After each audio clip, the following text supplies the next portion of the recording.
kullu nafsin za'iqatul maut, yang artinya setiap yang bernyawa akan merasakan mati. Dari ayat tadi kita semua mengetahui bahwasanya kita semua akan merasakan yang namanya kematian. Mau dimanapun kita sembunyi, bapak-bapak, ibu-ibu, nak ke mana alai lah kalau nak mati nak ke kamar kan manjek batang rambutan. Yang namanya mati pastikanlah adonya kotunya bo.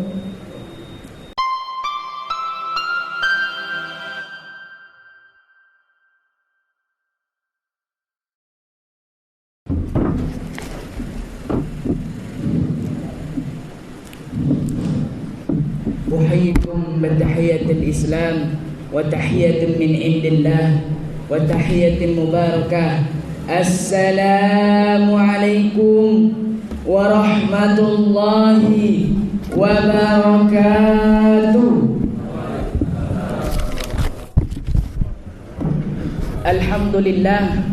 Alhamdulillahilladzi arsala rasulahu bil huda wa dinil haqq liyuzhirahu 'ala ad-dini kullihi wa kafa billahi shahida.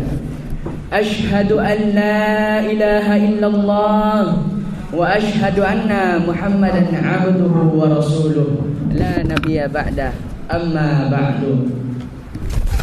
Yang pertama yang diutamakan para alim ulama, marilah kita panjatkan syukur kita kehadirat Allah Subhanahu wa taala karena telah memberikan kita nikmat taufiknya kepada kita semua, sehingga kita bisa melangkahkan kaki, mengayunkan tangan ke masjid yang kita cintai ini. Salawat beriringkan salam, tak lupa pula kita hadiahkan kepada arwah junjungan alam, Rasuli wa rasulukum, Nabiyyi wa nabiyyukum, Habibinal Mustafa wa Maulana Muhammad. Allahumma salli ala Sayyidina Muhammad wa ala ali Sayyidina Muhammad.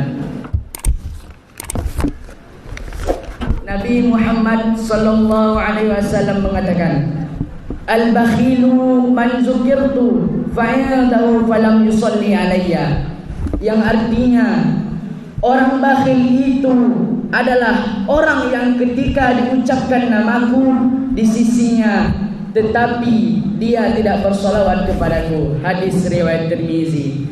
Mudah-mudahan kita semua tidak termasuk golongan orang-orang bakhil. Amin amin ya rabbal alamin. Bapak-bapak, ibu-ibu yang insyaallah dirahmati oleh Allah Subhanahu wa taala. Di awal pembicaraan ini izinkan saya menghaturkan beribu maaf karena yang berdiri di mimbar ini bukan seorang penceramah, bukan seorang pendakwa yang sudah mempunyai bekal ilmu yang banyak. Namun yang berdiri di mimbar ini adalah seseorang yang ingin belajar dan masih muda insyaallah.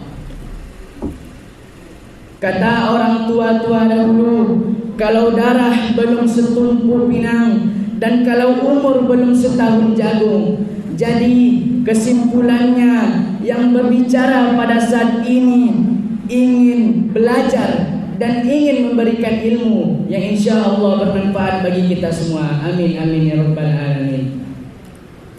Bapak-bapak, ibu-ibu yang insyaallah dirahmati oleh Allah Subhanahu wa taala. Di dalam Al-Qur'an Allah Subhanahu wa taala berfirman, kullu nafsin za'iqatul maut, yang artinya setiap yang bernyawa akan merasakan mati. Dari ayat tadi kita semua mengetahui bahwasanya kita semua akan merasakan yang namanya kematian. Suka ataupun tidak, mau ataupun tidak, tetapi ajal itu pasti akan menemui kita semua. Walaupun kita berusaha untuk menghindarinya dengan berbagai upaya, akan tetapi upaya itu hanya sia-sia. mau dimanapun kita sembunyi, bapak-bapak, ibu-ibu, nak ke mana alai lah kalau nak mati nak ke kamar kan manjek batang rambutan. Yang namanya mati pastikanlah adonya kotunya bo.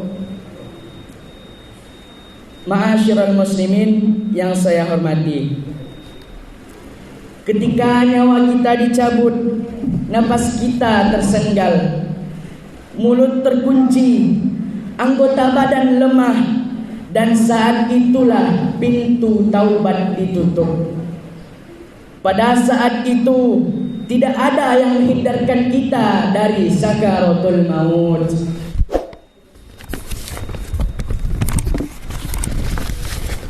Allah berfirman, "Aynama takunu yudrikumul maut walau kuntum fi burujin musyayyadah," yang artinya dimanapun kamu berada, kematian akan mendatangimu meskipun kamu berada dalam benteng yang kokoh. Quran Surat An-Nisa ayat 78. Bapak-bapak, ibu-ibu yang insyaAllah dirahmati oleh Allah Subhanahu wa ta'ala, kok ada seketik kisah dari sahabat terdahulu. Lalu sahabat boleh paman Nabi Muhammad sallallahu alaihi wasallam, yakni Hamzah bin Abdul Muttalib. Hamzah radhiyallahu anhu adalah seorang paman Nabi Muhammad sallallahu alaihi wasallam yang terkenal kuat. Bahkan Hamzah diberi gelar dengan singa Allah. Hamzah adalah pembela Nabi di garis depan perjuangan menemui ajalnya di medan perang, dengan jasadnya di dalam organ badannya telah dibuka, telah dikeluarkan oleh kaum kafir Quraisy. Betapa banyak orang-orang yang berbuat hina, penuh maksiat kepada Allah.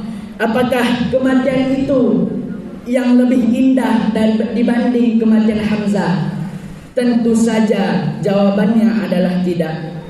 Begitu juga dengan orang-orang yang menemui ajal dengan situasi dan kondisi tenggelam tak berdaya di bawah gelapnya laut dan jatuh dari ketinggian di udara, hanyalah dengan ketakwaan penuh kepada Allah Subhanahu wa ta'ala.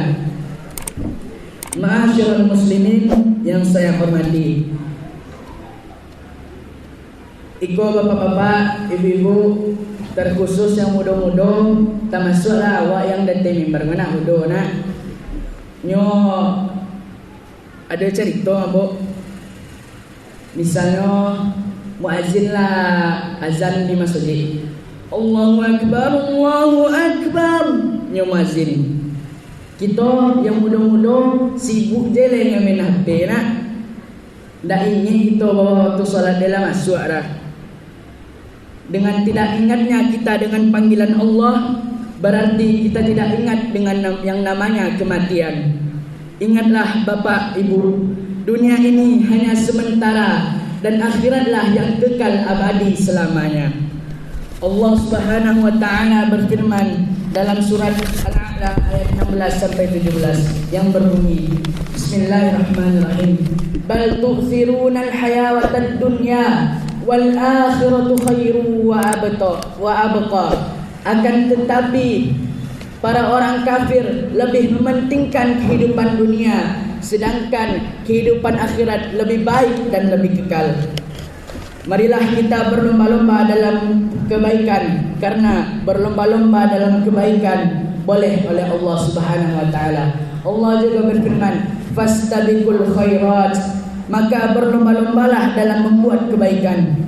Yakin bersegeralah untuk menjalankan perintahnya, seperti menghadap ke Baitul Haram dan menjalankan segala kebaikannya, dan menjalankan solat di awal waktunya, untuk menyiapkan bekal kehidupan setelah dunia, yakni akhirat, sesuai potensi kita masing-masing. Demikianlah ceramah singkat dari saya. Kalau ada kata-kata yang menyakitkan tolong dimaafkan. Kita tutup dengan doa kafaratul majlis. Subhanakallahumma wa bihamdika asyhadu an la ilaha illa anta astaghfiruka wa atubu ilaik. Assalamualaikum warahmatullahi wabarakatuh.